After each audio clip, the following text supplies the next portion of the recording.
สนับสนุนโดยผงชาลาซิดใครชงก็อร่อยซื้อขายเลขเปลี่ยนรถยนต์มือสองอิมรอนคาเซลครบเครื่องเรื่องรถมือสองบางกายสมายคา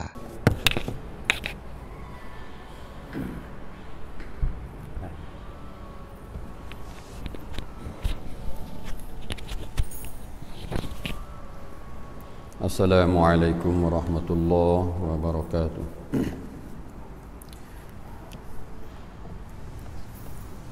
ก็อัลฮัมดุลิลละห์ครับsyukurต่ออัลลอฮฺ Subhanahu wa Ta'ala ที่อัลลอฮฺ Subhanahu wa Ta'ala ให้เราได้มาพบปะกันอีกวาระหนึ่งนะครับ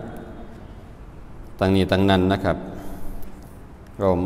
ทุกคนเนี่ยไม่สามารถที่จะ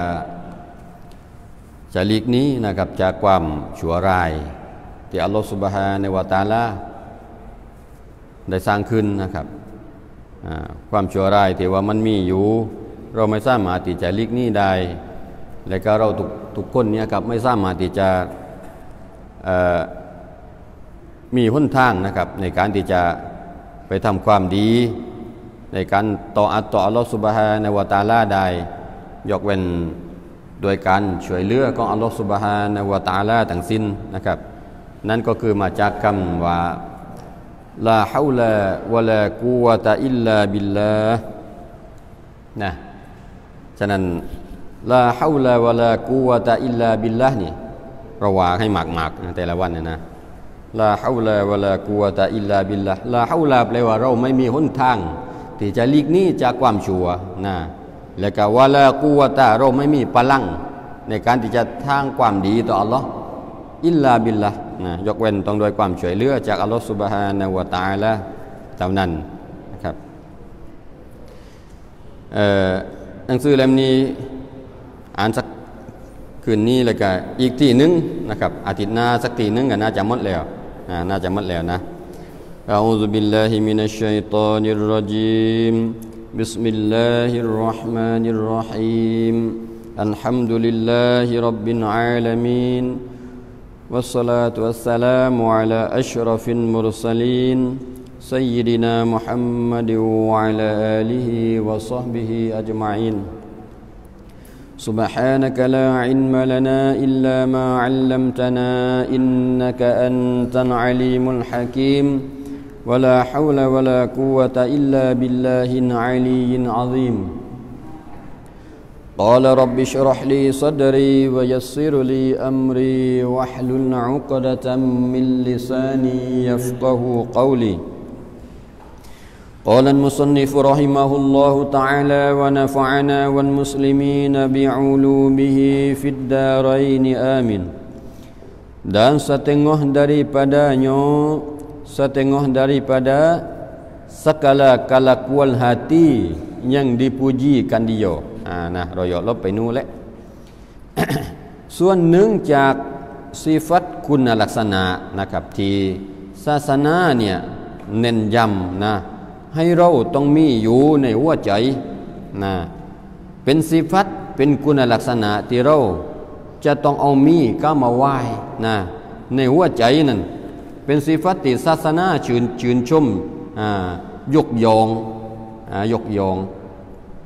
นะพยายามให้เอามาไว้ในหัวใจเราให้จงได้ฉะนั้น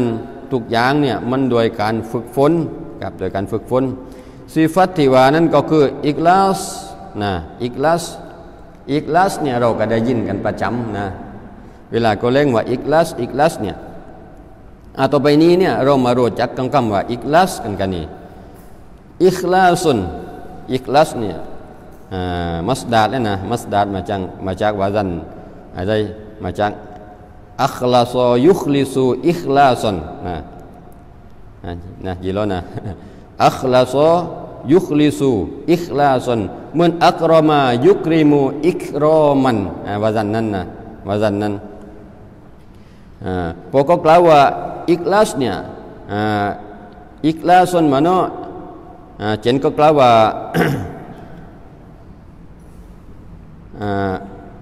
อัคลาซัชชัยอะวันนี้แต่ก็กล่าวแบบนั้นแปลว่าพลือละแปลว่าอัสฟาฮูวะนักกอฮู แปลว่าบาร์เซแปลว่าสะอาดเจริญเนี่ยบาร์เซ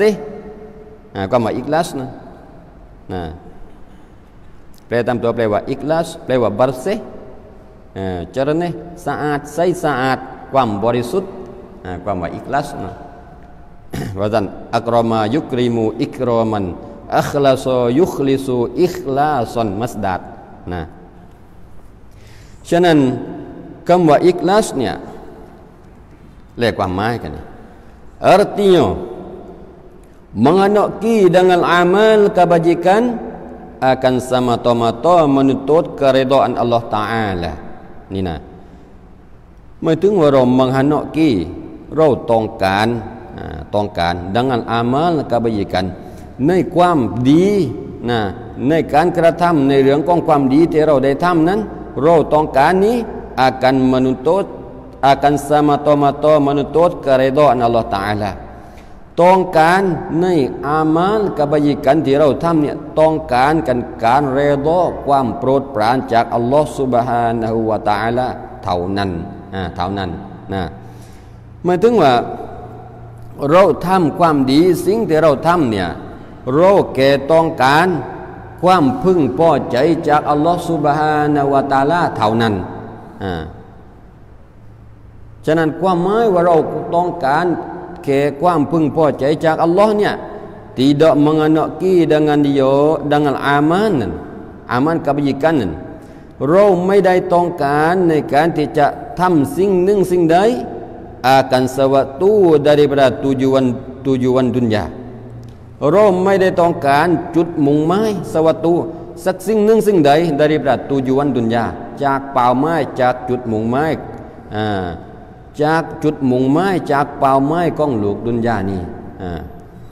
เราต้องการในอามันกบัยกันที่เราทำเนี่ยความดีที่เราทำเนี่ยทำเพื่ออัลลอฮฺตะอาลาซามาตอมาตอต้องการความพึงพอใจจากอัลลอฮฺตะอาลาเท่านั้นนะไม่ได้ต้องการสิ่งนี้สิ่งความดีที่เราได้สร้างเนี่ยไม่ได้ไปต้องการจากความดีจากบุคคลอื่นใดทั้งสิ้นไม่ได้ต้องการจุดมุ่งหมายเพื่อสิ่งอื่นใดทั้งสิ้นลิลลาฮิตะอาลาล้วนๆเพื่ออัลลอฮฺตะอาลาล้วนๆฉะนั้นเราลบมาทบทวนที่ตัวของเราเองที่นี่ลบมาทบทวนที่ตัวของเราเองว่าอามัลกบัยกันที่เราได้สร้างเนี่ยในแต่ละสิ่งนั้นเราสามารถที่จะให้อามัลนี้มันบริสุทธิ์พุทธพองเพื่ออัลลอฮฺตะอาลาจริงๆได้หรือไม่นะยกตัวอย่างเวลาเราสมัยยังเนี่ยพี่น้องเวลาเราสมัยยังนี้อุศลีฟารฎอนมัฆริบีซาลาซารอกะอาตินadaan makmuman lillahi ta'ala เราสมัยยังมัฆริบ3รอกะอะห์ตามอิหมัมลิลลาฮิตะอาลาเพื่ออัลลอฮฺตะอาลาในปากของเราเนี่ยเราบอกว่าลิลลาฮิตะอาลาแต่ว่าความต้องการเนี่ยคำว่าอิคลาสเนี่ยมันไม่ได้อยู่ที่ปากความอิคลาสเนี่ยมันอยู่ในหัวใจเราจะต้องเอาความอิคลาสเนี่ยเอามาไว้ในหัวใจเพื่ออัลลอฮฺตะอาลาล้วนๆไม่ได้เพื่อเพียงแต่ว่าพูดลิลลาฮิตะอาลาเพียงปลายลิ้นเพียงปากเราเท่านั้นเราจะต้องดึงเข้ามาไว้ในหัวใจให้ได้แล้วก็เอาสิ่งอื่นจากอัลลอฮฺตะอาลาเนี่ยจุดมุ่งหมายอื่นนั้นเอาออกไปหมดไอ้การกระทำของเรานี่ลิลลาฮิตะอาลาจริงๆเพื่ออัลลอฮฺตะอาลาจริงๆท่านอิหมัมกอซาลีได้กล่าวไว้นะครับในกิตับอันอัรบะอีนอิหมัมกอซาลีบอกว่าแต่จริงอิคลาสเนี่ยพี่น้องฟังให้ดีนะความหมายว่าอิคลาสเนี่ยมันมีอยู่3รุงผลท่านอิหมัมกอซาลีบอกว่าคำว่าอิคลาสที่เราพูดถึงเนี่ยเราต้องการให้มันอิคลาสเนี่ยมันมีอยู่3ส่วนประกอบจะต้องมี1ฮาเกกัต1มันฮาเกกัตก็เรียก2มันอัสลุนอาซัล3มันkesempurnaanเรามาเรียกกันนี่ความหมายว่าอาซัลนั้น ความหมายว่าอาซานที่จะต้องเป็นส่วนประกอบของคำว่าอิคลาสนั่นก็คือเนียดหนึ่งมันเนียดในการที่เราทำสิ่งหนึ่งสิ่งใดเนี่ยเราจะต้องมีการเนียดฉะนั้นการเนียดตรงนี้เลยนะพี่น้องการเนียดตรงนี้แหละเราต้องการไอ้การเนียดของเราตรงนี้นี่ลิลลาฮิตะอาลาเพื่ออัลลอฮฺตะอาลาล้วนๆในการเนียดของเราตรงนี้การนึกในใจของเราในการกระทำสิ่งนี้ลิลลาฮิตะอาลาเราสมายังลิลลาฮิตะอาลาเพื่ออัลลอฮฺตะอาลาเนียดในหัวใจว่าเราทำเพื่ออัลลอฮฺตะอาลาในอันดับแรกในอันดับแรกอันส่วนประกอบที่หนึ่งมันในส่วนประกอบที่สองก็เรียกว่าฮะเกกัตมันความหมายว่าฮะเกกัตของการอิคลาสเนี่ยเราทำปันเปลือความหมายว่าฮะเกกัตนี่คือเรามานาฟีกันเราปฏิเสธกันสิ่งอื่นใดทั้งหมดในการที่จะมาปะปนในการเนียดของเราในการเนียดของเราทำสมายังลิลลาฮิตะอาลาเพื่ออัลลอฮฺตะอาลาฉะนั้นความหมายว่าเพื่ออัลลอฮฺตะอาลานี่เราปฏิเสธสิ่งอื่นทั้งหมดเราปฏิเสธสิ่งอื่นทั้งหมดจากอัลลอฮฺตะอาลาในการเนียดของเราอย่าไอ้สิ่งอื่นนั้นมันมาปะปนเจือปนอยู่ในการกระทำสิ่งนี้เราทำสมายังยกตัวอย่างเราเนียดแต่การเนียดของเราเนี่ยจะต้องไอ้มันนั้นจะต้องนาฟีก็เรียกปฏิเสธกันในสิ่งอื่นแต่จะมาปะปนกันในการเนียดของเราในการเนียดของเราเอาสิ่งอื่นออกไปให้หมดอันส่วนประกอบที่สองส่วนประกอบที่สามมันก็เรียกว่ากัสซัมปารโนอันบานาร์ก็เรียกส่วนที่สามมันความจริงเนี่ยความจริงจะต้องสมบูรณ์แบบในการเนียดของเราหมายถึงว่าในการเนียดของเราเนี่ยในการนึกคิดของเราเนี่ยด้วยชัดจริงด้วยหัวใจจริงไม่ใจด้วยล็อกเล็กไม่ใจด้วยเล่นความหมายว่าbenar kesamparan pada benar เนี่ยหมายถึงว่าในการเนียดของเราเนี่ยจะต้องเกิดขึ้นในการที่เราปฏิเสธสิ่งอื่นเนี่ยหนึ่งเนียดสองปฏิเสธสิ่งอื่นสามมันbenar perkataan แปลว่าจะต้องจริงจังจะต้องสัตย์จริงในการเนียดของเราตรงนี้ไม่ใช่เล่นลิลลาฮิตะอาลาเราทำเพื่ออัลลอฮฺตะอาลาทำโดยเพื่ออัลลอฮฺตะอาลาจริงๆไม่ได้เล่นใดๆทั้งสิ้นนั่นก็เรียกว่าจะต้องประกอบกันสามประการในเรื่องของการอิคลาสฉะนั้นอิคลาสเนี่ยมันจะเกี่ยวโยงก็เรียกว่าเป็นประตูเป็นกุญแจในการที่จะเปิดเข้าไปสู่อามานอิบาดัตในการที่จะเข้าไปรับผลตอบแทนทุกอย่างในอามานอิบาดัตทุกอย่างเป็นสิ่งที่มันผูกพันเกี่ยวโยงอยู่ตั้งมัดในการกระทำของเราในการที่จะเคยประตูเป็นกุญแจเคยประตูเข้าไปรับการตอบแทนจากอัลลอฮฺซุบฮานะฮูวะตะอาลาทุกการกระทำไม่ถึงว่าเลยไม่ถึงว่าในทุกอามานในทุกการกระทำของเราเนี่ยถ้าไม่มีตัวนี้เราไม่สามารถที่จะรับความดีผลตอบแทนความตอบแทนจากอัลลอฮฺซุบฮานะฮูวะตะอาลาได้ฉะนั้นมันเป็นกุญแจในการที่จะเปิดเข้าไปรับสิ่งต่างๆที่เราสร้างขึ้นอามานอิบาดัตทุกอย่างที่เราตั้งขึ้นต้องหากว่ามันไม่มีอิคลาสตัวนี้เนี่ยเราไม่สามารถที่จะเข้าไปถึงตรงนั้นได้เราไม่สามารถที่จะเข้าไปรับผลตอบแทนจากอัลลอฮฺซุบฮานะฮูวะตะอาลาได้เพราะอัลลอฮฺตะอาลาไม่ให้อัลลอฮฺตะอาลาไม่ให้แต่เราขาดตัวนี้เสียอย่างหนึ่งนะฉะนั้นมันเลยผูกพันและก็เกี่ยวโยงเชื่อมโยงอยู่กับทุกการกระทำทุกการกระทำความอิคลาสความบริสุทธิ์ใจที่เราเล่นกันอยู่นะkarena seperti hartaอันนี้ความหมายว่าสิ่งอื่นนั้นไม่ได้ต้องการสิ่งหนึ่งสิ่งใดจากจุดเป้าหมายจุดมุ่งหมายในดุนยานี้เช่นไรล่ะseperti ini misal bagi dunia seperti hartaเราทำอามันอิบาดัตเราสร้างการทำบุญวากับซอดากอฮ์ญาริยะห์ต่างๆเนี่ยเราทำการถือศีลอดเนี่ยเราไม่ได้ต้องการสิ่งหนึ่งสิ่งใดเช่นทรัพย์สมบัติเราไม่ได้ต้องการสิ่งนั้น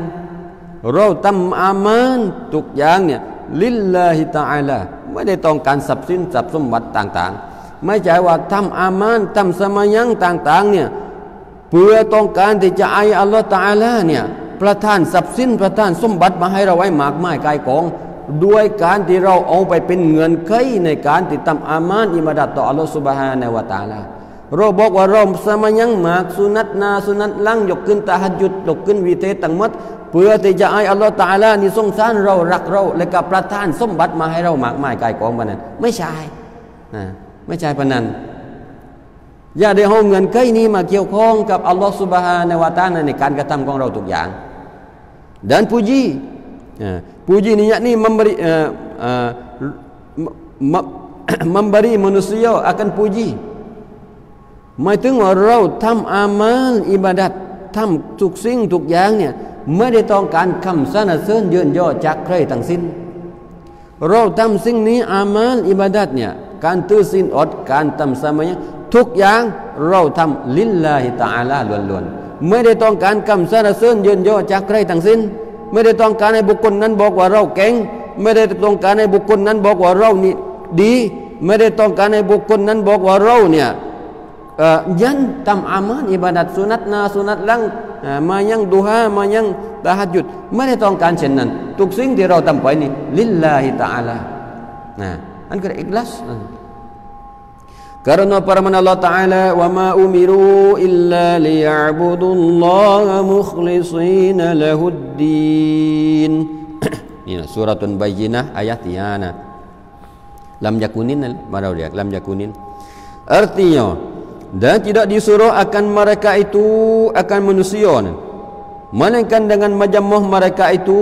manusia akan Allah Ta'ala และเราเนี่ยไม่ได้ใช้ไม่ได้ทุกข์ใจtidak disuruh akan mereka itu พวกเขาทั้งหลายนั้นมนุษย์นั้นไม่ได้ทุกข์ใจwa ma umiru ยกเว้น melainkan dengan majamah mereka itu ยกเว้นให้พวกเขาเหล่านั้นนั้นมนุษย์นั้นได้กราบไหว้กันakan Allah Ta'ala ได้กราบไหว้กับ Allah Ta'ala นั้น pada ketika mengikhlaskan mereka itu manusia baginya bagi Allah akan agama yakni agama Allah เราไม่ได้ทุกสั่งชายมายกเว้นเพื่อมาให้เราเนี่ยได้กราบไหว้กับอัลลอฮ์ Subhanahu wa Ta'ala ในลักษณะที่อิคลาสกัน mereka itu ต้องมีความบริสุทธิ์ใจbaginya bagi Allah akan agama ไอ้ศาสนาของอัลลอฮ์เนี่ยมันบริสุทธิ์ไอ้เราอิคลาสบริสุทธิ์หัวใจกันในตามกราบในการกราบไหว้ต่ออัลลอฮ์ Subhanahu wa Ta'ala เราทุกสั่งชายเช่นนั้นไม่ได้ทุกสั่งชายมาเพื่ออื่นใดว่ามาอุมิรูอัลลอฮ์ตะอาลาว่าไม่ได้พวกเจ้าทั้งหลายเนี่ยไม่ได้ทุกชายมายกเว้นเพื่อมาอามานอิบาดัตกราบไหว้ต่ออัลลอฮ์ตะอาลาให้ด้วยความบริสุทธิ์ใจด้วยความอิคลาสจริงๆนะdan karena hadis an Bukhari dan Muslimนี่hadisมีหะดีษที่รอซูลุลลอฮ์มาซ้ำทับเรานะซ้ำทับเราในเรื่องนี้เนี่ยเป็นเรื่องที่สำคัญมากเราจะเอาความดีทุกอย่างเนี่ยเมื่อที่บอกว่ามันเป็นกุญแจนะเคยเข้าไปสู่เข้าไปรับอามานเข้าไปรับการตอบแทนจากอัลลอฮ์เนี่ยต้องมีตัวนี้เข้าไปอินนัมัลอามาลุบินนียาตินะวะอินนัมาลิคุลลิมริอิมมานาวาفمن كانت هجرته إلى الله ورسوله فهجرته إلى الله ورسوله ومن كانت هجرته لدنيا يصيبها أو امرأة ينكحها فهجرته إلى ما هاجر إليه artinya hanya saja segala amal itu dengan niatnya Rasulullah บอกว่าแต่จริงทุกๆการกระทำนั้นมันขึ้นอยู่กับเนียดขึ้นอยู่กับความตั้งใจของเรานะอยู่กับเนียดdan hanya bagi tiap-tiap seorang itu barang yang berniat iyo seorang akan barang และการในทุกๆสิ่งเนี่ยในทุกๆคนเนี่ยสำหรับทุกๆคนเนี่ย bagi tiap-tiap seorang สำหรับทุกๆคนนั้นbarang yang berniat iyo tiap-tiap seorang akan barang และการในทุกๆคนเนี่ยรอซูลุลลอฮ์บอกว่ามันก็ไปตามสิ่งที่ตัวเองเนียด สิ่งที่ตัวเองต้องการสิ่งที่ตัวเองตั้งใจเจตนารมณ์ไว้นะเพราะว่าทุกๆคนการกระทำรอซูลุลลอฮ์บอกว่ามันจะต้องขึ้นโยกับการเนียดจะต้องมีการเนียดเราจะทำสิ่งไหนเนี่ยจะต้องมีการเนียดฉะนั้นทุกๆคนเนี่ยมันก็ไปตามสิ่งที่ตัวเองเนียดกันนี่ไปตามสิ่งที่เราเนียดต้องการอะไรจากการกระทำนี้มันก็ไปตามนั้นการกระทำของเราตรงนี้เนี่ยเราเนียดเพื่ออัลลอฮฺตะอาลาเพื่อบริสุทธิ์ใจเพื่ออัลลอฮ์มันก็ไปปานนั้นเราเนียดว่าการกระทำตรงนี้เราต้องการทำเพื่อให้มนุษย์เห็นให้มนุษย์สรรเสริญเยินยอมันก็ไปตามนั้นเลยไปตามนั้นตามสิ่งที่เราเนียดฉะนั้นรอซูลุลลอฮ์บอกdan barang siapa adalah ijrah barang siapa kepada Allah dan Rasulnya บุคคลใดก็ตามที่เขานั้นมีการอพยพอิจรอห์เนี่ยอิจรอห์มีการอพยพไปยังอัลลอฮ์และก็รอซูลtu nah หมายถึงว่าตรงนี้เนี่ยบุคคลใดก็ตามที่เขานั้นเลือนบารปินเนาะเนี่ยอิจรอห์นี่แปลว่าบารปินเนาะเลือนจากเมืองกูฟรไปหาเมืองอิสลามdengan niat yang ikhlasก็เรียกว่าmana ijrah ตรงนี้นี่คือ berpindah daripada negeri kafir kepada negeri Islam dengan niat yang ikhlas เราเลือนอิจรอห์เลือนอพยพจากเมืองที่มีการปฏิเสธกับอัลลอฮฺตะอาลาเลือนไปหาเมืองที่มีการศรัทธาต่ออัลลอฮ์นั้นด้วยความอิคลัสบริสุทธิ์ใจเพื่อทำตามคำสั่งของอัลลอฮฺตะอาลาเนี่ยฉะนั้นการเลือนของเราตรงนั้นmaka hijrahnya ditarimakan dia การเลือนการอพยพของเราตรงนั้นเป็นสิ่งที่อัลลอฮฺตะอาลาจะตอบรับเป็นสิ่งที่อัลลอฮฺตะอาลาจะตอบรับdan diberi pahlakan และก็อัลลอฮฺตะอาลาจะตอบแทนผลบุญให้กับเขาผู้นั้นเลือนตรงนี้เราอพยพตรงนี้นี่เราอพยพลิลลาฮิตะอาลาเพื่ออัลลอฮฺตะอาลาฉะนั้นอัลลอฮฺตะอาลาจะตอบแทนผลบุญให้กับบุคคลคนนั้นdan barang siapa adalah hijrahnya karena dunia และก็บุคคลใดก็ตามรอซูลุลลอฮ์บอกว่าบุคคลใดก็ตามที่เขานั้นอิจรอห์ barang siapa การหันเหการเลือนของเขาตรงนี้การอพยพของเขาตรงนี้ karena dunia เพื่อไปหากันดุนยาเลือนไปอิจรอห์ไปเพื่อดุนยา karena mendapat iyo barang siapa akan duniaเพื่อต้องการที่จะไปแสวงหากันดุนยาไปกอบโกยกันดุนยาอิจรอห์จริงเลือนจริงแต่การเลือนของเขานั้นเพื่อดุนยาล้วนๆเพื่อไปเอากันดุนยาเลือนจากบ้านมามัสยิดเพื่ออะไรล่ะเพื่อมาทำสมายังกันให้บุคคลอื่นเห็นให้บุคคลอื่นเนี่ยให้คนเนี่ยได้สรรเสริญเยินยอว่าเรากะใจได้มากันนะเรากะยันมากันมาก่อนเปิดทุกวันมากันนะแสดงว่าการอิจรอห์การเลือนของเขาตรงนี้เขาไปได้รับสิ่งที่เขาต้องการนั่นเลยนะได้แก่ดุนยาการเลือนของเขาตรงนั้นการอิจรอห์ของเขาตรงนั้นตัวอาการperempuanหรือว่าการเลือนของเราเนี่ยการอพยพของเราเนี่ยเราอพยพเพื่อต้องการไปหากันผู้หญิงyang berkahwin iyo barang siapa akan perempuan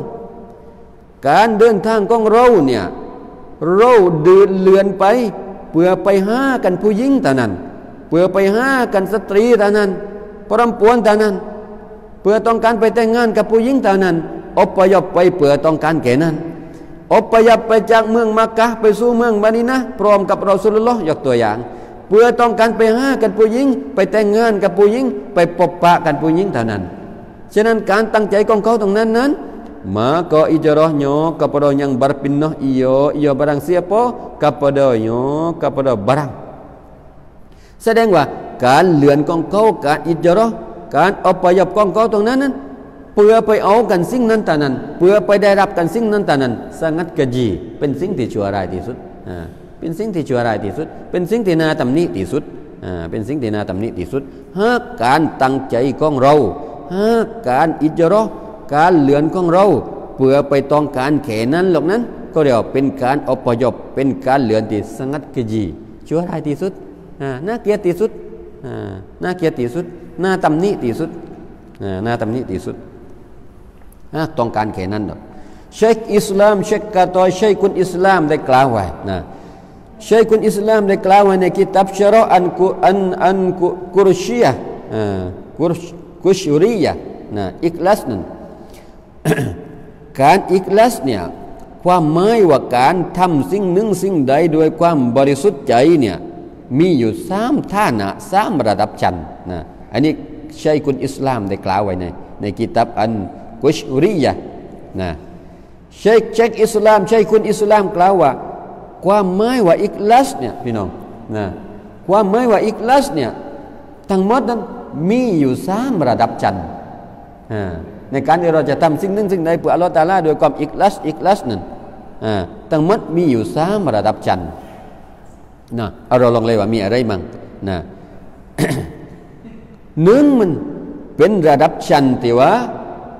ต่ำต้อยที่สุดเลยนะต่ำต้อยที่สุดเลยนะเราทำสิ่งหนึ่งสิ่งใดเนี่ยทำอามานสิ่งหนึ่งสิ่งใดเนี่ยด้วยความอิคลาส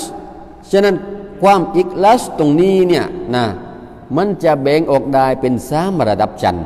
พี่น้องเลยนะระดับชั้นที่หนึ่งมันก็เรียกเป็นระดับที่ต่ำต้อยที่สุดแล้ว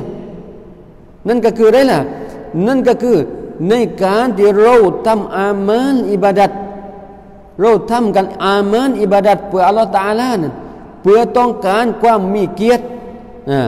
เพื่อต้องการความมีเกียรติในโลกดุนยานี้เท่านั้น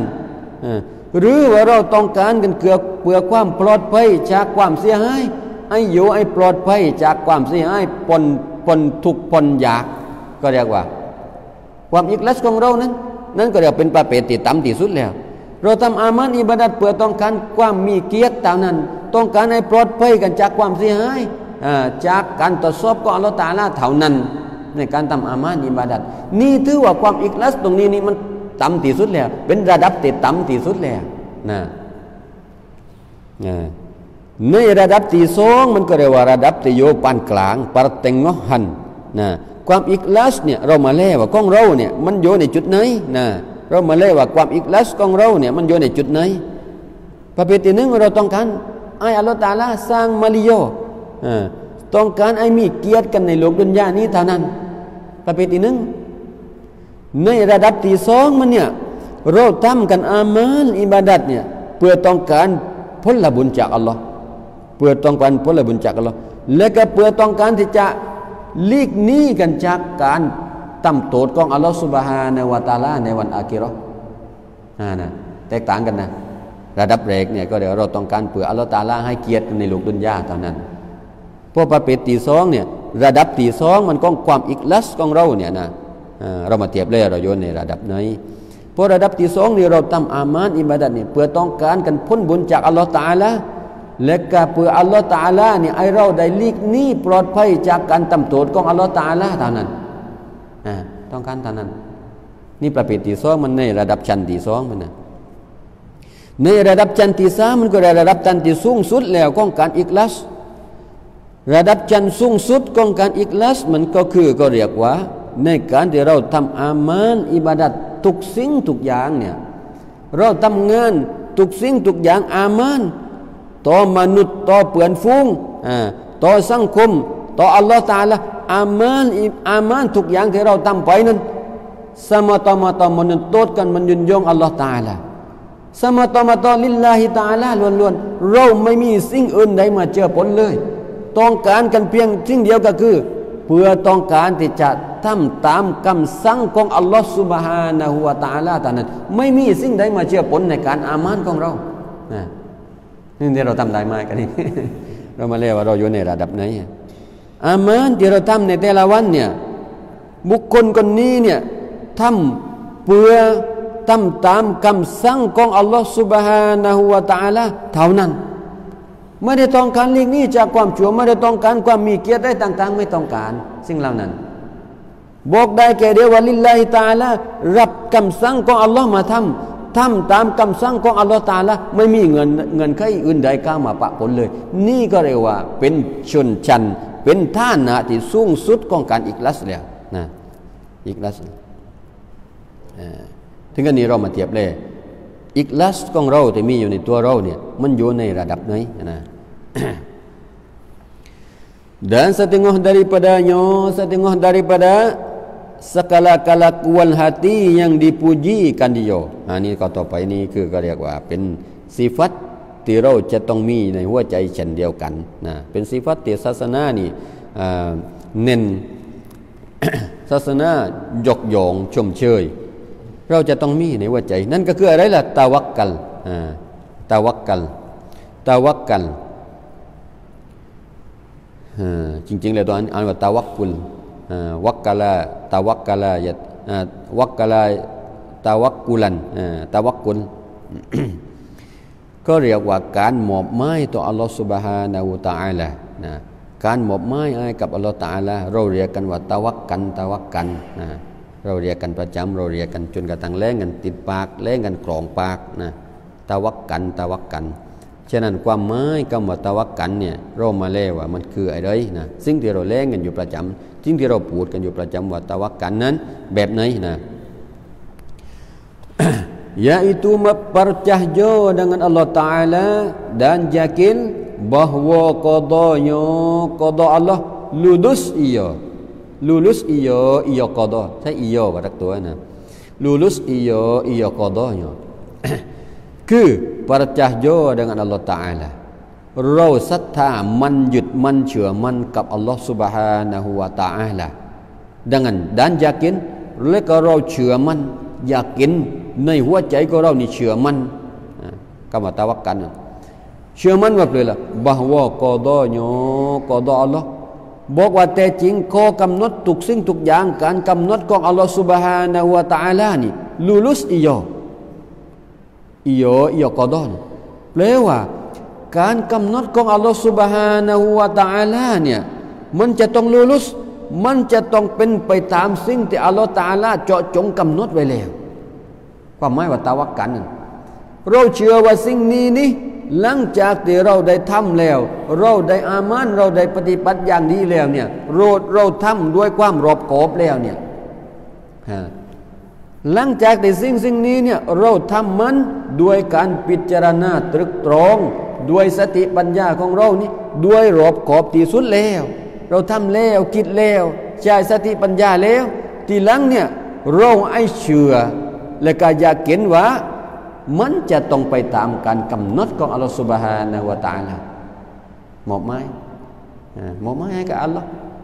เราทำแล้วยกตัวอย่างอะไรล่ะพอถึงดูหน้าเนี่ยคนมาเราจะมาบานพอถึงดูหน้าเนี่ยเรากลับไปไถหน้าเรากลับไปดำหน้าเรากลับไปปลูกข้าวเรากลับใส่ปุ๋ยใส่ไรทุกสิ่งทุกอย่างเราทำแล้วนะหลังจากนั้นล่ะระบานโรคการเก็บเกี่ยววันที่ข้าวนี่มันสุกงอมสุกดีสุกเรื่องกันมาโรคการเก็บเกี่ยวเราไปเก็บเกี่ยวแต่หลังจากนั้นเมื่อเราทำพร้อมทุกสิ่งทุกอย่างแล้วเนี่ยน้ำมันอีท่วมนูมันอีกินเราป้องกันแล้วล่ะลมมันอีพัดอะไรทุกสิ่งทุกอย่างมาทีหลังนี่ตะวักกันให้กับอัลลอฮฺตะอาลาเราเชื่อว่าอัลลอฮฺตะอาลานี่ได้กำหนดเจาะจงไว้แล้วในการนั้นสิ่งนั้นเรามองไม่ให้กับอัลลอฮฺตะอาลาเลยเราทำมันไว้แล้วนะเราทำมันไว้แล้วนั่นก็เรียกว่าคำหมายว่าตะวักกันฉะนั้น dan mengikut akan sunnah Nabi sallallahu alaihi wasallam นี่ด้านนี้อัตบเนี่ยpercaya เราเชื่อด้วยอัลลอฮ์ในการงานที่เราทำมอบหมายให้กับอัลลอฮ์และก็mengikut akan sunnah Nabi sallallahu alaihi wasallam เราเดินตามแนวทางของรอซูลุลลอฮ์ sallallahu alaihi wasallam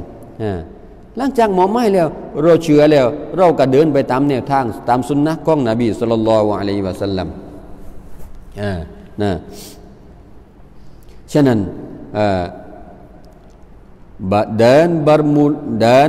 dan berusaha lekan หลังจากนั้น dan berusaha pada barang yang tak dapat tiada daripada makanan dan minuman dan menolak setru อันนี้แหละดีนะตรงนี้อิบารัตมันยากอยู่นิดนึงเราเล่นหนังสือดี dan berusha ini tangเป็นมุบตะดานะมุบตะดา มุบตะดา dan bermula berusha การที่เราภาคเพียรพยายามpada barang yang tak dapat tiada daripada barang ในสิ่งที่มีความจำเป็นกับเรานั้นการภาคเพียรพยายามในสิ่งที่มันมีความจำเป็นเราวาญิบเราจะต้องทำนั้น daripada makanan จากการอาหาร dan minuman การหาเครื่องดื่มมา dan menolak ศัตรูการที่เราจะรู้จักปกป้องพลักกันภัยพิบัติจากศัตรูนั้นฉะนั้นในการที่เราภาคเพียรพยายามไปหาอาหารการกินไปหากันเครื่องดื่มหากันปัจจัยยังชีพของเราในการเลี้ยงชีวิตครอบครัวเลี้ยงชีวิตลูกเมียทั้งหมดนั้นการภาคเพียรพยายามตรงนั้นด่านมนุษย์ศัตรูก็คือการปกป้องทรัพย์สินชีวิตครอบครัวของเราทุกอย่างเนี่ยให้ปลอดภัยกันจากศัตรูเมื่อเราอุสฮอเรียตรงนั้นข้อบาอยู่ไหนกันนี่นั่นแหละตรงนี้เลยบัรมุลอนี่ก็เป็นมุบตะดาเราจะต้องตักดีข้อบาขึ้นมาตรงนี้นะมัดนะตักดีขึ้นมาแต่เดี๋ยวข้อบามันจะไม่เข้าใจหนังสือเราตักดีข้อบามาปืนละmaka tidak jangan takdir qabawa maka tidak lawan bagi tawakal maka tidak lawan bagi tawakal qabah takdir wa maka tidak lawan bagi tawakalนี่มุบตะดาอยู่บัรมุลอบัสอุสฮอในการที่เราภาคเพียรพยายามทำสิ่งที่จำเป็นบนเราเนี่ยจากการหาอาหารประทังชีวิตทำมาหากินในการประทังชีวิตเลี้ยงชีพเลี้ยงครอบครัวเลี้ยงลูกเมียและก็พลักกันไปปฏิบัติปกป้องกันทรัพย์สินตัวเองลูกเมียสังคมเราปกป้องตรงนี้ในการที่เราไปกระทำเช่นนั้นmaka tidak lawan bagi tawakal มันไม่ได้ตรงกันข้ามกันกับการตะวักกันไม่ใช่การตะวักกันที่เราจะต้องนั่งอยู่ที่บ้านไม่ไปทำมาหากินรอตะวักกันจากอัลลอฮฺซุบฮานะฮูวะตะอาลารอจากอัลลอฮฺตะอาลาส่งมาให้รออาชีพรอเงินรอทองรอทุกสิ่งทุกอย่างจากอัลลอฮฺตะอาลาเราได้ละเราว่าเราตะวักกันมันไม่ใช่การเราไปเลี้ยงครอบครัวเนี่ยไปหาเครื่องดื่มไปหาอาหารการกินและกับพลักกันทัดดูมันไม่ได้ตรงข้ามกันกับการตะวักกันแต่อย่างใดเข้าใจไหมseperti yang memperbuat kadang-kadang akan barangนั้นoleh Rasulullah sallallahu alaihi wasallam เหมือนกับสิ่งที่รอซูลุลลอฮ์ได้ทำเนี่ยสิ่งที่รอซูลุลลอฮ์ได้ทำจะได้ล่ะรอซูลุลลอฮ์ก็มีการทำมาหากินเลี้ยงชีพไปทำการค้าขายออกไปเมืองชามป้าสินกาออกไปขายไปส่ง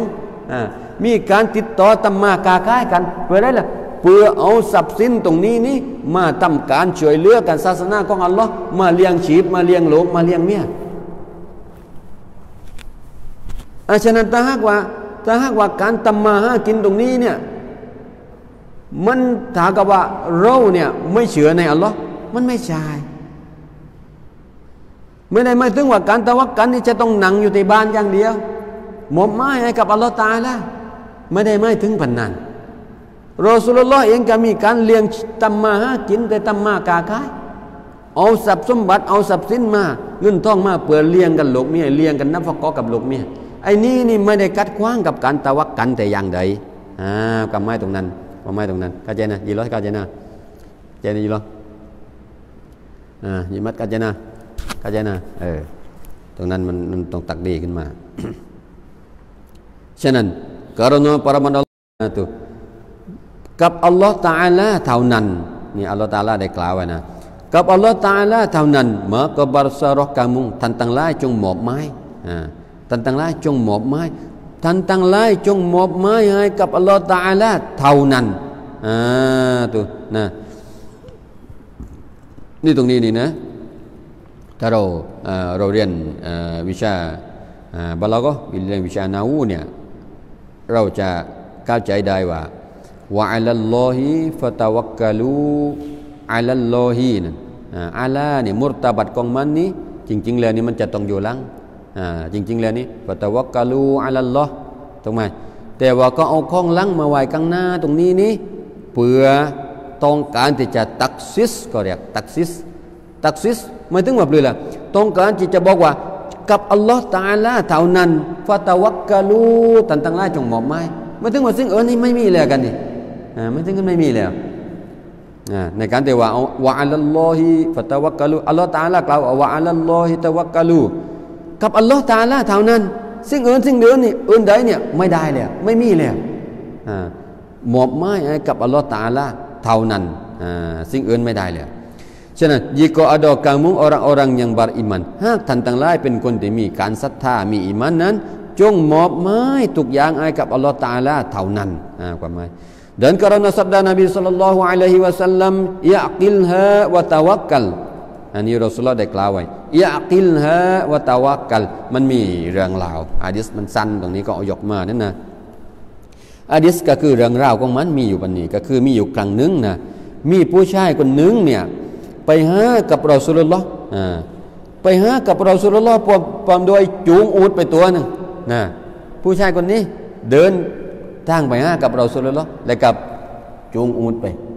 ตัวนึงฉะนั้นเมื่อจูงอูฐไปถึงแล้วนี้ถามกับรอซูลุลลอฮ์ว่ายารอซูลุลลอฮ์อูฐนี้นี่ไอ้ฉันลำมันไหวไอ้ฉันลำมันไหวและก็ไอ้ฉันมอบหมายให้กับอัลลอฮ์ตะอาลาลำไว้ก่อนแล้วก็ไอ้มอบหมายหรือว่าไอ้ฉันเนี่ยปล่อยมันไหวแล้วก็ไอ้มอบหมายให้กับอัลลอฮ์ตะอาลาผู้ชายคนนี้ไปตามบันนั้นนะตามกับรอซูลุลลอฮ์ยารอซูลุลลอฮ์อูฐตัวนี้นี่ไอ้ฉันลำมันไว้ก่อนแล้วก็มีการตะวักกันมอบหมายให้กับอัลลอฮ์ตะอาลาหรือว่าไอ้ฉันปล่อยมันอูฐตัวนี้แล้วก็มอบหมายให้กับอัลลอฮ์ตะอาลารอซูลุลลอฮ์ก็เลยตอบว่ายะกิลฮาวะตะวักกัลท่านจงลำมันไว้แล้วก็จงตะวักกันความหมายว่ายะกิลฮาวะตะวักกันเนี่ย artinya ikat olehmu akan lutut untuk engkau itu ท่านจงลำมันไว้ก่อนพวกมันไว้ก่อนเขาก้องอูดก้องทันนั่นอูดในเวลาก็ไปใส่ไอ้กลักมันนั่นก็เรียกไอ้เชือกนั่นเลยไอ้เชือกที่อาหรับเอามาตั้งบนหัวนั่นนะนึกออกไหมแต่ภาพที่ว่าเราใส่อาหรับมันใส่ซาบันแหละก็ตั้งเชือกนั้นบนหัวนะเชือกนั้นจริงๆแล้วเป็นเชือกแต่ก็ซ้วมเข้าอูดนะให้มันหนังลงนั้นให้อูดมันหนังลงนั้นพอมันปลดใส่เข้านั้นปลอกแล้วนี่ไม่เลยอยู่กับเตะเลยไปไม่ได้แล้วอูดก็เรียกว่าไอ้ไส้ที่ตั้งบนหัวทีหลังอาหรับเอามาตั้งบนหัวใช่เราได้หลับรอเวลามันไปเลี้ยงอูดเนี่ยอาหรับเวลามันไปเลี้ยงอูดนี่นะมันจะบ่าอูดเป็นฟุ้งไปก็มันมีไอ้ตัวนี้เลยมันมีเชือกนี้เลยมีเชือกนี้แล้วก็ปล่อยอูดปล่อยในระหว่างแต่มันปล่อยอูดแต่เดินกินนู้นกินนี้มันก็มาตั้งบนหัวไอ้ไส้กักนะตั้งกลมๆมันเนี่ยเอามาตั้งบนหัวในระหว่างเลี้ยงอูดอยู่พอวันแต่ว่าเวลาแต่ว่ามันนี่จับอูดมันก็เอาไปซ่วมก็ติเขากล็อกเข้าไปเลยก็ไม่แล้วอูดตั้งอยู่เตะเดียวเลยนะก็เลยท่านจงลำกันอีกกันจงโพกกันเข้าอูดของท่านนั้น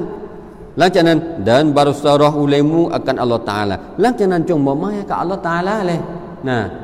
เมื่อเราโพกมันไว้แล้วลำมันไว้แล้วเนี่ยทีหลังเนี่ยมันจะสูญมันจะให้มันจะไปไหนใครจะมาเอากับวัลลอฮุอะลัมเรามอบหมายให้กับอัลเลาะห์ตะอาลานะเช่นเดียวกันเราเนี่ยเราเจ็บกายไม่บายเนี่ยเราเจ็บกายไม่บายเนี่ยเราเป็นโรคนั้นเป็นโรคนี้เนี่ยเราจงหาหมอหายาสิ่งที่มารักษาก่อนเลยนะแล้วหลังจากนั้นตะวักกันอัลลอฮ์มอบหมายให้กับอัลลอฮ์ตะอาลาไม่ใช่เรานั่งตะวักกันอยู่ในบ้านเนี่ยเป็นโรคเป็นกายเจ็บกายไม่บายเนี่ยนอนข้างสั้นงงกอกอยู่แล้วนะตัวร้อนเปรบขึ้น38ขึ้น40องศาแล้วเนี่ยนอนตะวักกันอยู่มันไม่ใช่มันไม่ใช่รอซูลุลลอฮ์ก็เลยสอนบอกว่าเราจงทำก่อนเรากันไว้ก่อนยะกินห้าเนี่ยพูกมันไว้ก่อนทีหลังเนี่ยวะตะวักกัลจงมอบหมายให้กับอัลลอฮ์ตะอาลาความหมายว่าตะวักกันนะmenceritakan dia oleh Ibnu Hibban daripada Umar Ibnu Umayyah Ad-Damri dengan sanad yang sahih dua sanadที่ชัดเจนsanadที่สอฮีฮ์นะ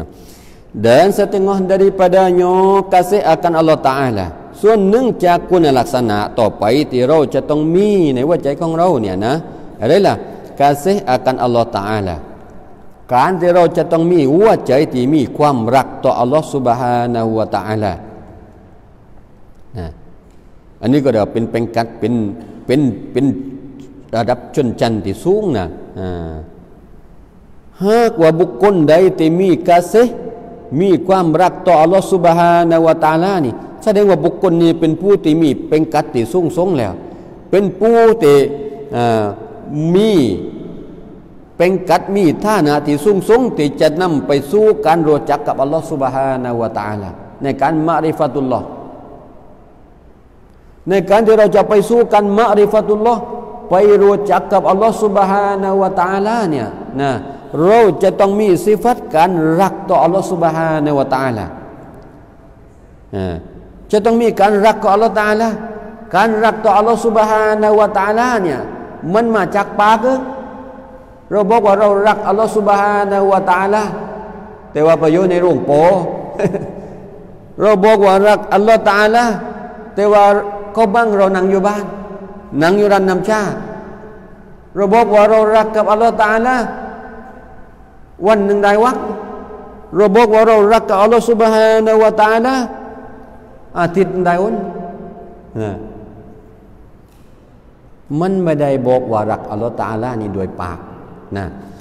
ด้วยปากเนี่ยเราไม่ต้องกล่าวว่าเรารักกับอัลลอฮฺซุบฮานะฮูวะตะอาลาก็ได้แต่การกระทำของเราเนี่ยในหัวใจของเราเนี่ยมีการรักต่ออัลลอฮฺซุบฮานะฮูวะตะอาลายินยอมในการที่จะปฏิบัติทุกสิ่งที่อัลลอฮฺตะอาลาสั่งใช้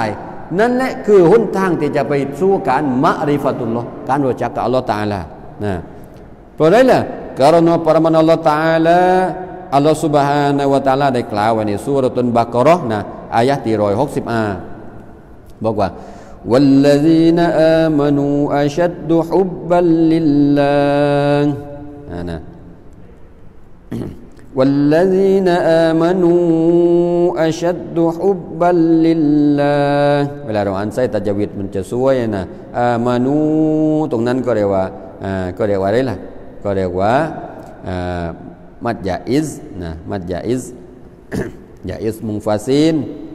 อนุญาตให้เราหลังยาวได้ถึง5ฮารอกัตอ่านยาว2ฮารอกัตก็ได้อ่าน5ฮารอกัตก็ได้แต่เราอ่านว่า والذين آمنوا أشد حبا لله ก็ได้นะแต่เราอ่าน والذين آمنوا أشد حبا لله มันสวยว่ามันสวยว่านั่น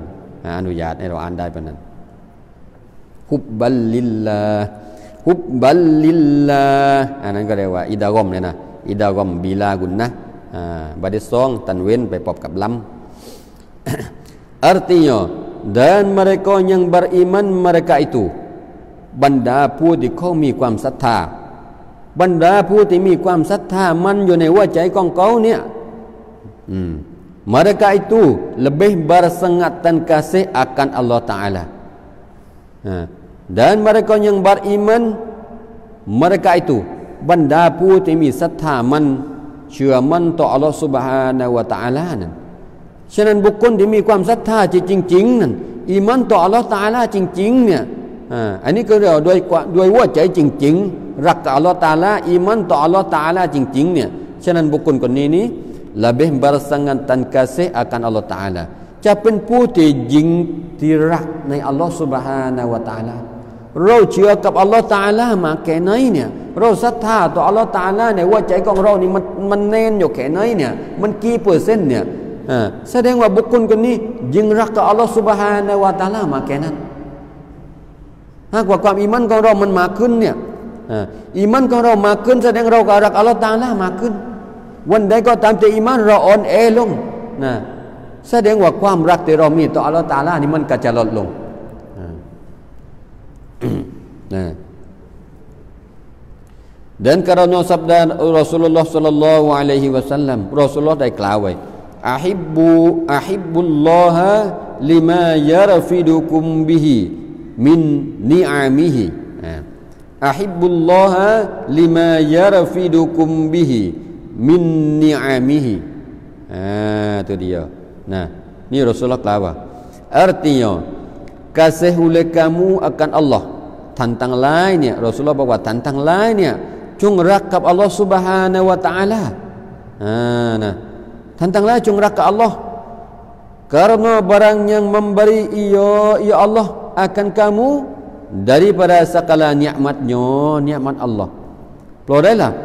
เพราะว่าในสิ่งที่อัลลอฮฺ Subhanahu wa Taala ได้ให้กับท่านทั้งหลายนั้นจากบรรดานิยมัตในคุณงามความดีต่างๆนี่มันมากมายกายกองเสียเหลือเกินจากวัน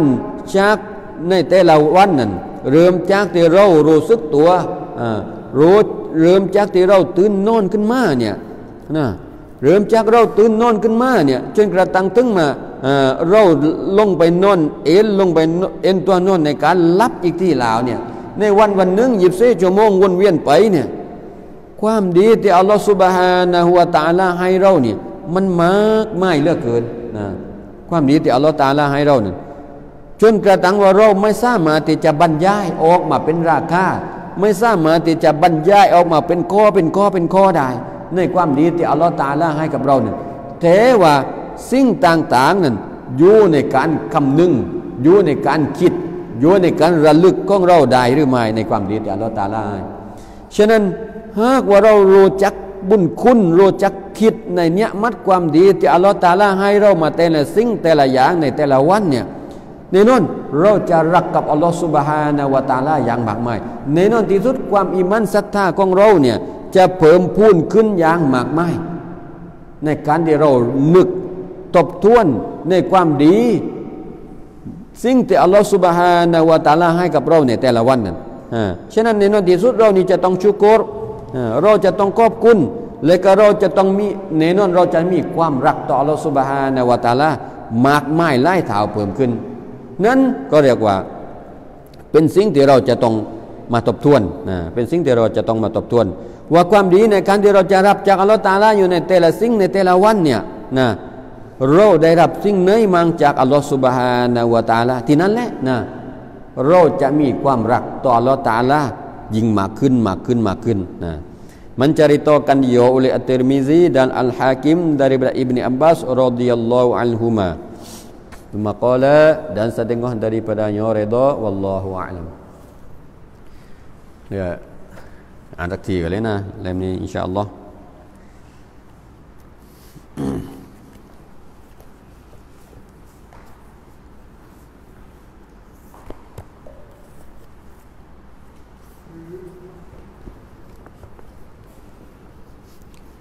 بسم الله الرحمن الرحيم وعن عائشة رضي الله عنها قالت كان رسول الله صلى الله عليه وسلم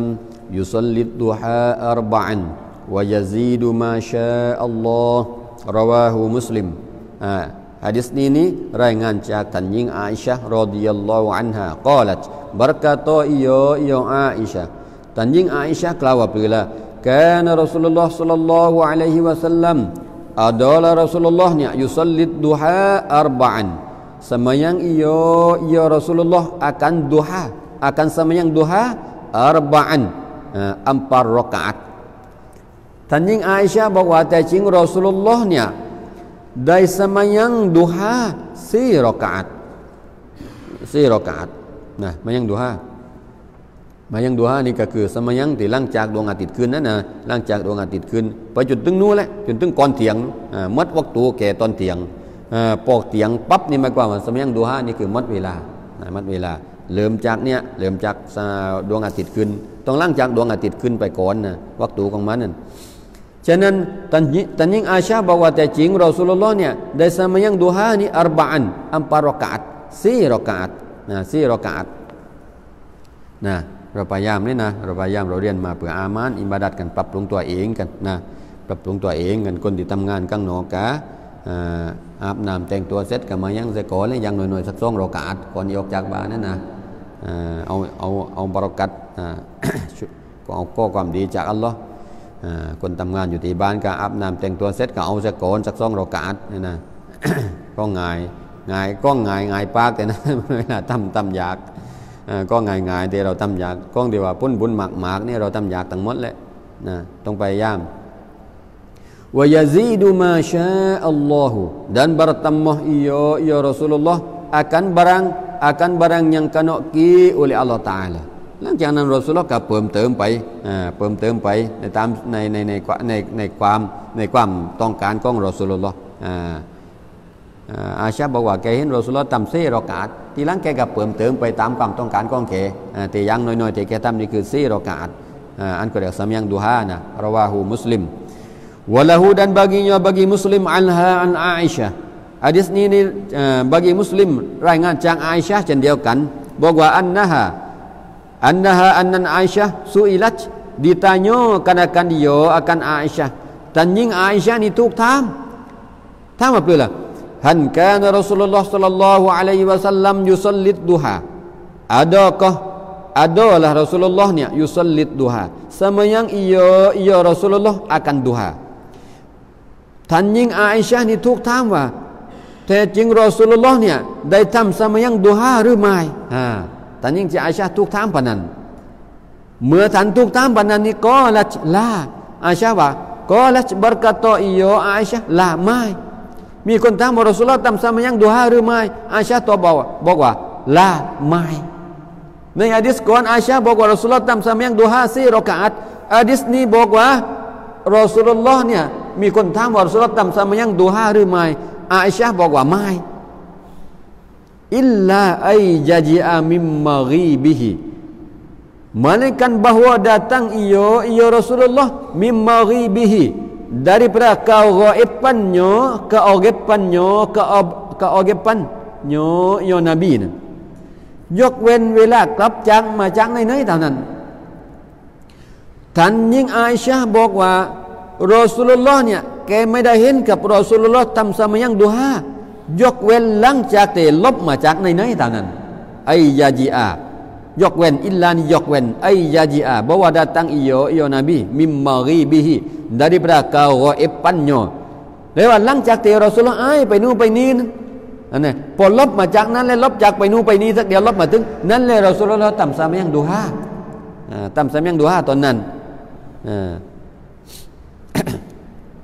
แสดงว่าเอาไปเลยหะดีษข้างหน้าต่อนะอันนี้อาอิชะห์บอกว่าเห็นรอซูลุลลอฮ์ทำนั้นเวลาลบมาจากนู่นจากนี่เห็นรอซูลุลลอฮ์ทำsembahyangดุฮาหะดีษต่อไปแล้ววะละฮูบะกิมุสลิมอันฮาอันอาอิชะห์มาเราอัยตุรอซูลุลลอฮิศ็อลลัลลอฮุอะลัยฮิวะซัลลัมยุศอลลีกัตตุน tidak aku nampak ma ra'aitu ฉันไม่ได้เห็นไม่เคยได้เห็นakan Rasulullah sallallahu alaihi wasallam yusalli qatun subhatud duha yusalli tidak aku nampak akan Rasulullah yusalli sembahyang ia Rasulullah qatun sekali-kali ฉันไม่เคยเห็นรอซูลุลลอฮ์sembahyang สักครั้งนึงอะไรล่ะ subhatud duha akan sembahyang sunat duha mana subhatun ni nafilatun mana nafilatun sembahyang sunat แปลว่าฉันไม่เคยเห็นกับรอซูลุลลอฮ์เนี่ยทำsembahyangดุฮาสักคนอาอิชะห์ว่าฉันไม่เคยเห็นรอซูลุลลอฮ์ทำsembahyangดุฮาสักคนwa inni la usabbihuha dan bahwasanya aku niแต่จริงฉันเนี่ยอาอิชะห์ว่าแต่จริงฉันเนี่ย la usabbihuha sungguhnya aku bersunat duha แต่ว่าฉันเนี่ยฉันทำsembahyangดุฮาอาอิชะห์ว่าแต่แกไม่เคยเห็นกับรอซูลุลลอฮ์ทำsembahyangดุฮาสักคนฉะนั้นถ้าหากว่าเราคิดหะดีษนี้มันไปกว้างกับหะดีษข้างบนเลยอุลามะก็ได้ตัฟซีรก็ได้อธิบายว่าแต่อาอิชะห์บอกว่าไม่ได้เห็นเนี่ยมันเนาะแต่บอกว่ามันเนาะอาอิชะห์ไม่ได้เห็นตรงนี้คือไม่ได้เห็นเป็นประจำมันเนาะมาเราไอตูนี่นี่ดาวามุอะลัยฮาไม่เห็นรอซูลุลลอฮ์ทำเป็นประจำบางทีแกเห็นบางทีแกไม่เห็นอุลามะก็ได้เซฟไปแบบนั้นท่านอิหมัมบัยฮะกีบอกว่ามุรดแต่ว่าคำพูดแต่ว่ามาเราไอตูแต่ว่าอาอิชะห์ไม่เห็นมันเนาะไม่เห็นคือดาวามุอะลัยฮาไม่เห็นรอซูลุลลอฮ์ทำประจำรอซูลุลลอฮ์ทำจริงแต่บางทีอาอิชะห์ไม่เห็นความหมายว่ามันเนาะมาเราไอตูไม่ได้เห็นทำเป็นประจำที่เราสวดทำประจำแต่อาอิชะห์ไม่เห็นตลอดบางทีก็เห็นบางทีก็ไม่เห็นแบบนั้นนะوعن زيد بن أرقم رضي الله عنه أن رسول الله صلى الله عليه وسلم قال จากเซดบินอารกอมบอกว่าแต่จริงศอลาตุลอาวาบีนะฮีนตารมิดุนฟิซอลฮีนตารมิดุนฟิซอลbermula sembahyang awabin itu salatul awabin Rasulullah บอกว่าแต่จริงsembahyang awabin เรามารู้จักsembahyang awabin เคยได้ยินไหมsembahyang awabin sembahyang sunat awabin นี่ก็เรียกว่าเป็นsembahyang sunat taubat ชื่อนึงก็เรียกsunat taubat นะ Rasulullah บอกว่าZaid bin Arqam รายงานบอกว่าแต่จริง Rasulullah นี่กล่าวว่าศอลาตุลอาวาบินแท้จริงsembahyangอาวาบินนั้นsembahyangอาวาบินคือsembahyangที่เราทำเพื่อต้องการที่จะตอบัตเพื่อต้องการที่จะขออภัยโทษต่ออัลลอฮฺ Subhanahu wa Taala ในสิ่งที่เราทำผิดพลาดไปนั้นก็เรียกว่าsembahyangอาวาบินอีกชื่อนึงก็เรียกว่าsembahyangตอบัตนะsembahyangอาวาบินอีกชื่อนึงก็เรียกว่าsembahyang sunat taubatเราทำผิดพลาดในสิ่งที่อัลลอฮฺ Subhanahu wa Taala กัดขวางคำสั่งของอัลลอฮ์ทำผิดพลาดในคำสั่งของอัลลอฮ์ทำสิ่งที่อัลลอฮฺตาลาสั่งห้ามเนี่ยเรารู้สึกสำนึกผิดขึ้นมาเราเลยไปสุนัตsembahyang sunatอาวาบินก็คือsembahyang sunat taubatนะในการใจตรงนั้นต้องsembahyangกัน2 รากาอะห์เป็นsunat taubatฉะนั้นRasulullah บอกว่าแต่จริงsembahyang sunat taubatนี่hina taramidun fison ketika berteduh la oleh anak unta fisonแปลว่าลูกอุงุดberteduhนี่แปลว่าในขณะที่ลูกอูฐมันเข้าไปยบหลอมberteduh tarmiduนี่แปลว่าberteduhภาษามลายูแปลว่ายบหลอมความหมายว่าลูกอูฐในขณะที่ลูกอูฐเข้าไปยบหลอมนั้นก็คือตอนเที่ยงเพราะว่าลูกอูฐนี่มันจะยบหลอมนี่จากแสงแดดนั้นไปยบหลอมนั้นในขณะที่ตอนเที่ยงนั้นในตอนเที่ยงนั้นมันร้อนมากเลยไปยบหลอมรอซูลุลลอฮ์เลยบอกว่าsembahyang sunat taubatเนี่ยนั่นเลยในขณะที่ลูกอูฐไปยบหลอมก็คือในตอนเที่ยงนั้นในวันเที่ยงนั้นให้เราทำsembahyang sunat taubatตอนนั้นตัวเดียวนะrawahu Tirmizi summa qala wa Anas radhiyallahu anhu wallahu a'lam bismillahirrahmanirrahim alhamdulillahi rabbil alamin wassalatu wassalamu ala asyrafil anbiya'i wal mursalin wa ala alihi wa sahbihi ajma'in Allahumma iftah lana futuhan arifin wa wassa' arzaqana wa nawwir qulubana waj'al a'malana khalisatan liwajhikal karim ya rabbal alamin wa sallallahu ala sayyidina Muhammad wa ala alihi wa sahbihi ajma'in subhana rabbika rabbil izzati amma yasifun wa salamun alal mursalin walhamdulillahi rabbil alamin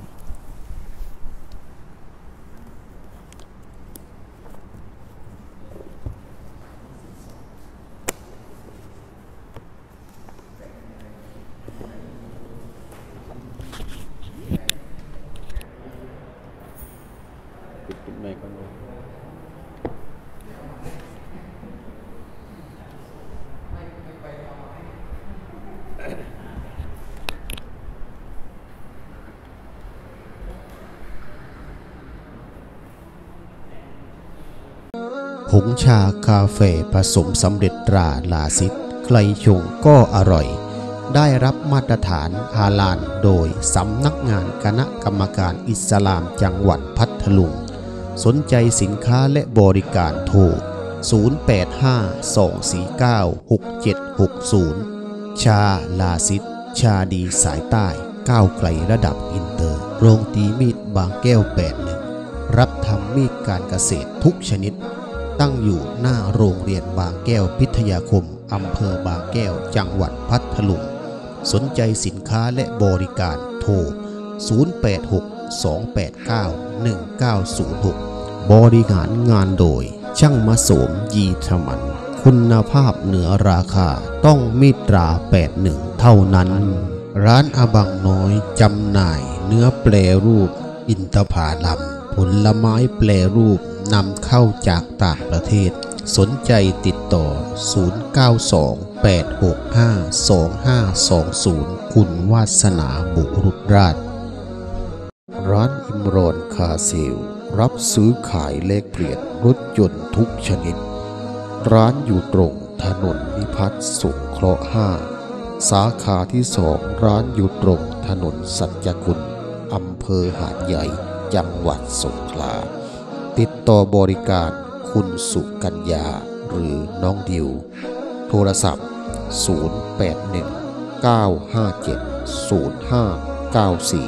0819570594ร้านอิมรอนคาเซลครบเครื่องเรื่องรถมือสองต้องบางกายสมายคาร้านอยู่เยื้องตลาดนัดเกาะหมีสายนอกถนนลพบุรีราเมศอำเภอหาดใหญ่จังหวัดสงขลาติดต่อบริการ0804844114หรือ0950715353บางกายสมายคา